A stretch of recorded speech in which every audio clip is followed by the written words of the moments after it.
It's been 20 years since First Coast Crime Stoppers was created in our area. Over the past 2 decades, the anonymous crime-fighting tool has paid out more than $1.1 million in reward money. It's an average of $55,000 a year paid to people who help solve local crimes. If that's not enough to convince you that this anonymous tip-seeking tool works, just ask Darlene Farah, who's marking a really bittersweet milestone. It's been nearly 10 years since a First Coast Crime Stoppers tip helped catch her daughter's killer.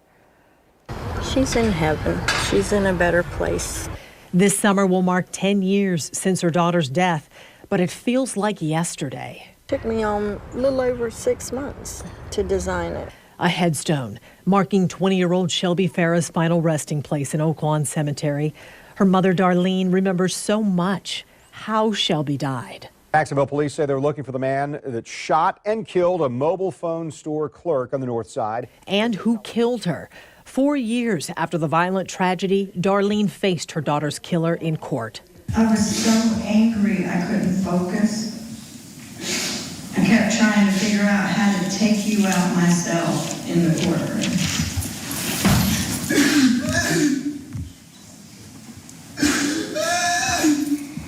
25-year-old James Rhodes admitted he shot Shelby at point-blank range even after Shelby handed over the store's money where she worked and asked him not to hurt her.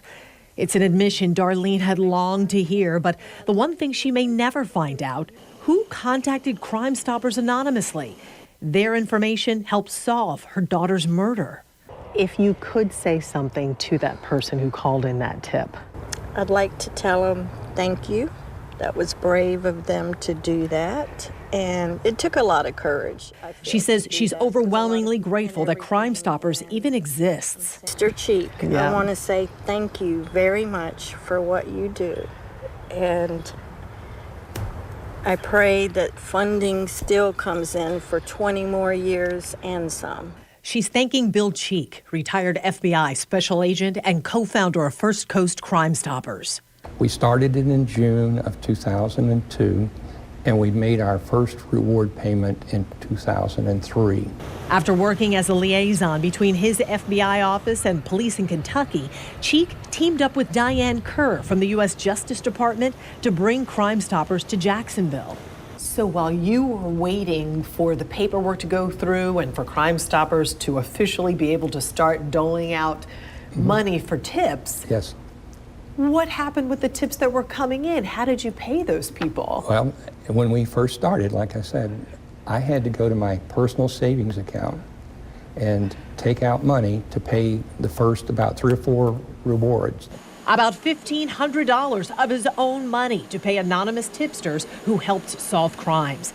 Today, along with private donations, Crime Stoppers also receives money from a state trust fund, fines and fees collected from any felony or misdemeanor.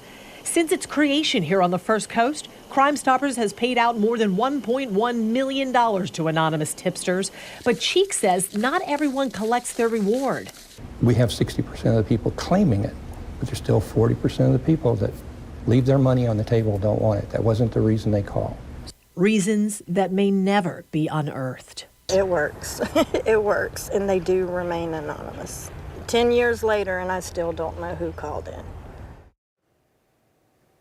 And Darlene will never know who gave that tip because it'll always be anonymous. No matter whether your tip comes through First Coast Crime Stoppers website, through the app, through the toll-free number, which you see on the screen, 866-845-TIPS. Regardless of how your tip is made, your identity is always protected. Every tipster is given this tip number or unique ID number, and you stay anonymous. There's no caller ID, no recorded calls, and that online form, it's not even email. So that can't be traced. It really can't truly, completely anonymous. And that is so key to this effort, because that's what seems to hold people back so often is when they've got information regarding a crime, they're worried that they'll be found out. They don't want to be a snitch. Yeah, and the truth is they'll only be known by that random ID number that they're given, and that's how that person will track their tip or actually pick up their reward.